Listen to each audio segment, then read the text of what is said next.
A candidate's job performance is raising questions in the race for Farragut mayor. Alex Cain will face Louise Pavlin in the August 6th election. WBIR spoke with both candidates about issues impacting the town, including traffic and law enforcement. We've also heard from some viewers who have concerns about Cain's past. 10 News reporter Libby Cunningham joining us now with more on this story. Libby?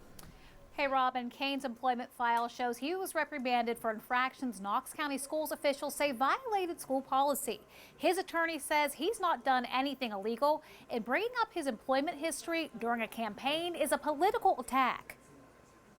The attorney for Farragut mayoral candidate Alex Cain says questions about his past employment in Knox County Schools is just politics as usual. Cain's personnel file shows former Superintendent Bob Thomas gave him a written reprimand in 2021, saying the district received 5 allegations of Cain acting, quote, unprofessional and overtly personal with students and colleagues at school since 2010.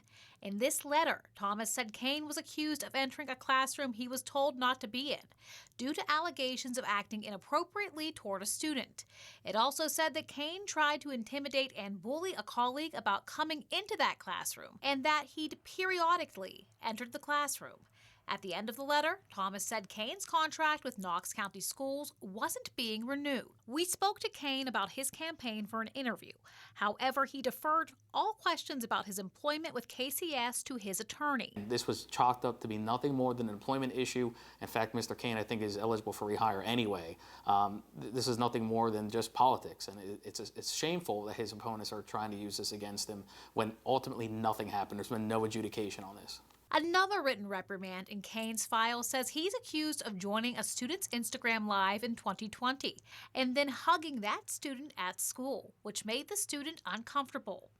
Records show leaders also spoke with Cain after a student said he invaded their personal space in 2010 and made them feel uneasy by touching an elbow. I mean, look, it's very clear that Alex cared for his students, right? And I think if you ask anybody that worked with him or knew him back then, he cared tremendously amount for them, and he would go above and beyond for them. So I think that's what this is all about. They're trying to make something more than what it was. It's just an employment issue between Knox County Schools and Mr. Cain. Farragut residents who've contacted 10 News with concerns say they think the contents of Cain's personnel file are serious, and people are impacted negatively by his alleged actions. We asked his opponent, Louise Pavlin, about his employment with KCS during an interview about her campaign.